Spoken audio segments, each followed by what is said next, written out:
Hey, what's going on, everyone? Rocky here with 75 South Gardening.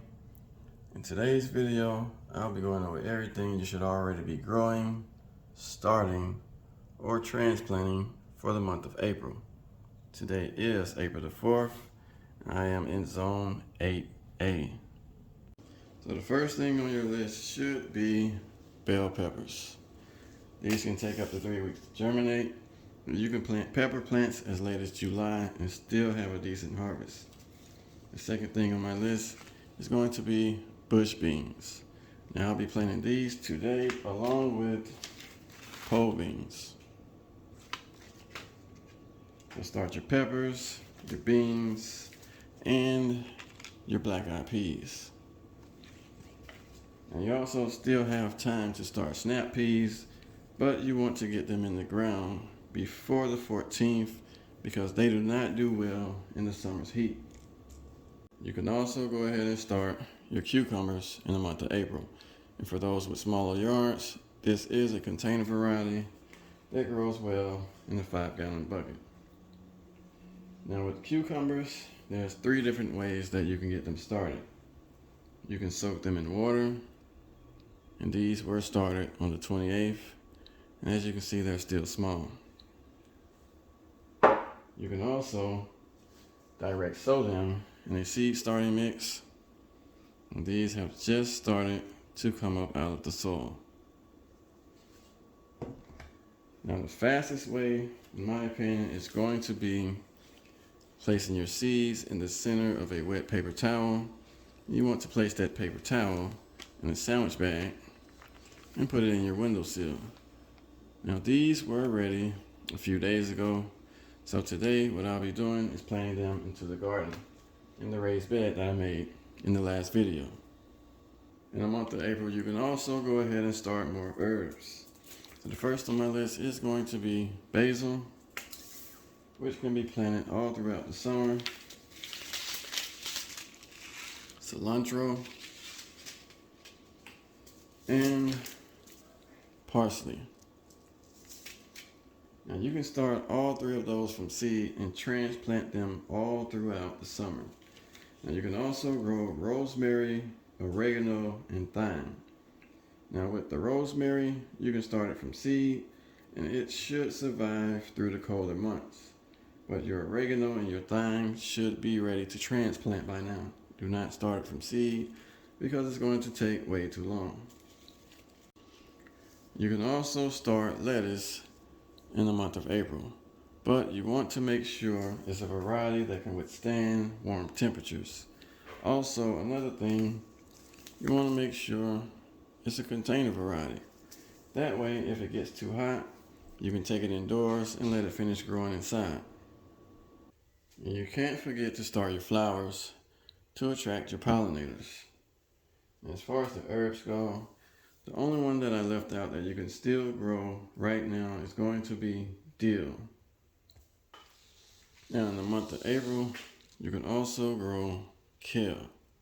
Even though this is a cool season crop, it grows well throughout the summer, but you want to put it somewhere in the shaded area to keep it from bolting. You can also go ahead and start your okra. Your summer squash, your watermelon, and your cantaloupes or honeydew melons. You can also start your tomatoes. So I'll be starting more of the marglobes, the romas. You can also start your corn and pumpkins. And you can't forget the Georgia Southern Collard. Now there's a few that I don't have seed packets for. Those are going to be your beets. You want to start those at least by the 14th of this month. Your bok choy, you have until the 21st to start from seed. Celery, same thing. And your eggplants. You have until the 21st to start all of those except for your beets. So right now what I'm going to do is go outside and transplant most of the plants that you see here. So right now, I'm in my corner garden. So far over here, I've transplanted bell peppers and dwarf kale. And the lemon balm has been growing for a few years. But I also have carrots growing along with it. Over here in the 20 gallon, there's more carrots and onions. So what I'll be doing today is transplanting more tomatoes and bell peppers right over here in these two raised beds. So the first step is going to be to harvest everything that you see here. Now most of these have already bolted. So what I'm going to be doing is removing all of the old plants, and the new ones here like the dwarf kale will be transplanted once again into a bigger container. So these will be cooked tonight. No need to freeze them. And I'll mix all of them together. I have broccoli here, Georgia Southern collards, mustard greens, and dwarf kale. Now the two dwarf kales that you see here will be planted in a different container. But the onions, I'll simply break apart like that and replant. And those will be 3 new onions. If you allow them to grow like this, they're going to be small and oval shaped. So the first thing I'll be doing is breaking my soil up. I grew brassicas here and they feed pretty heavy. So what I'm going to do, just break it up nice and loose. And this is just compost. This was all leaves and grass clippings from last year. And over the winter months, it has all broken down to dirt. Now that my soil is nice and loose, I can go ahead and freshen this up. Now last year, I had 8 tomato plants growing here along with marigolds. Then I went back and planted brassicas. So what I'll be doing to freshen up this old soil is adding all-purpose with extra bone meal. And since there will be lots of plants in this small bed, I'll also be needing to add peat moss. Without the peat moss, I'll be out here every few days watering this bed. So I'm going to go ahead and mix that up, and I'll cut you guys back on. Now before I go to adding my fertilizer, I want to make note that this says add 1 cup per 10 square feet of growing area. Since this bed will be overcrowded, I'll be adding 2 cups of the all-purpose and 1 cup of bone meal. I'm going to pretty much eyeball the cup.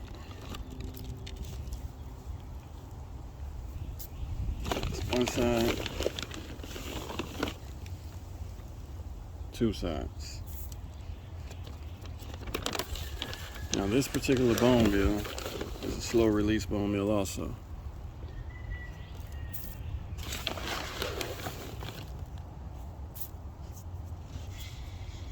Another thing that I'll be adding is grass clippings.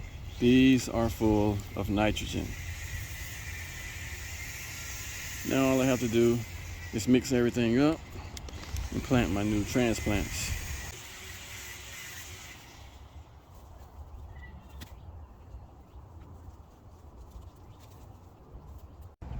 Alright y'all, so I'm going to make this short and simple. My onions will be going here in the middle, just like that.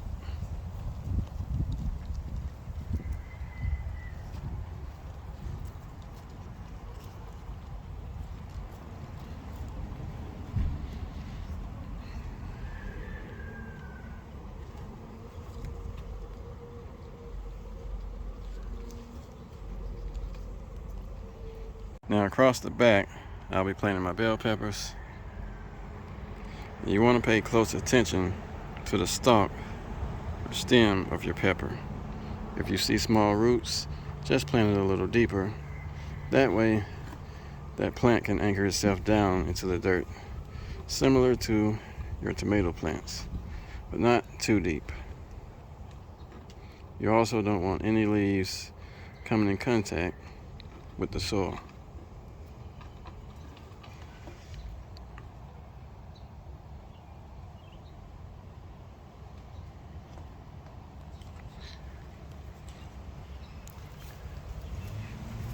Now this one here is a good example. If you look closely at the stem, there's tiny roots. Alright, I got it to focus. So there's tiny roots right here. So I'll be planting this up until the first node.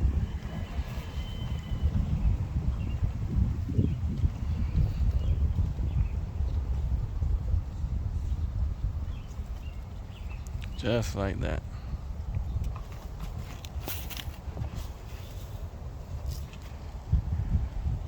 Same thing with this one. I don't want it that deep. I just want it deep enough to cover an extra inch for extra roots. Now all I have to do is plant my tomatoes. Now with your tomatoes, you can plant these as deep as you want them.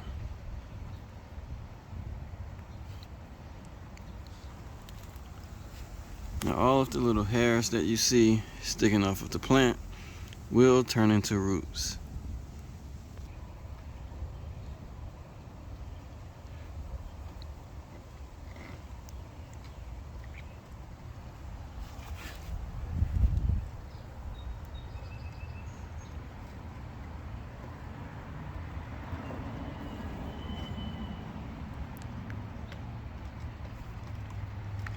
Now, the last step is going to be to simply make a trench. Right here in this trench, I'll be planting the marigolds and the basil. So I'm going to get those in, and I'll cut you guys back on. So I have both beds done. Now all I have to do is pretty much water this in really good and cover it with cedar mulch.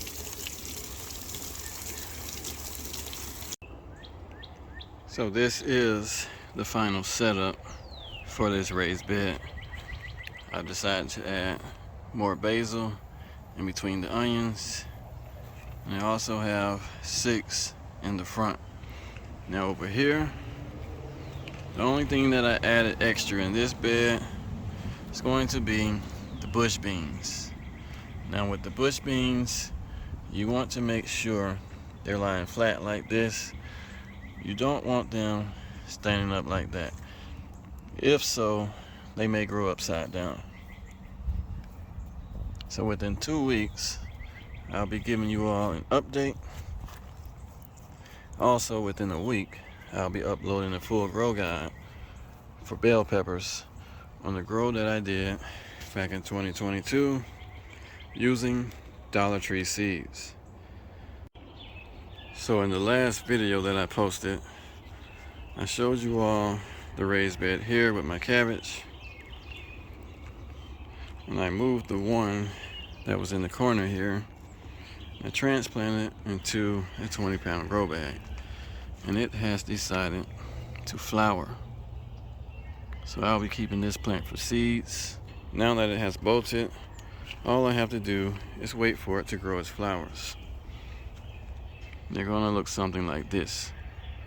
And once these flowers are pollinated by the bees or the wind, they will then form little seed pods like you see here. Now my broccoli plant that bolted earlier this year, it's almost done. As you can see, the seed pods are showing the shape of the seed inside. So soon this plant will start to die off, and I'll have plenty of seeds to harvest and start in the fall. Now there's one crop that I left out in the video, and that is going to be your sweet potato. Now with the sweet potato, you can start your own slips by simply burying half of the potato. So for an example, you sit your potato down in the soil like that, water it in, and wait for the new slips to grow. And that's pretty much it for today's video, you guys.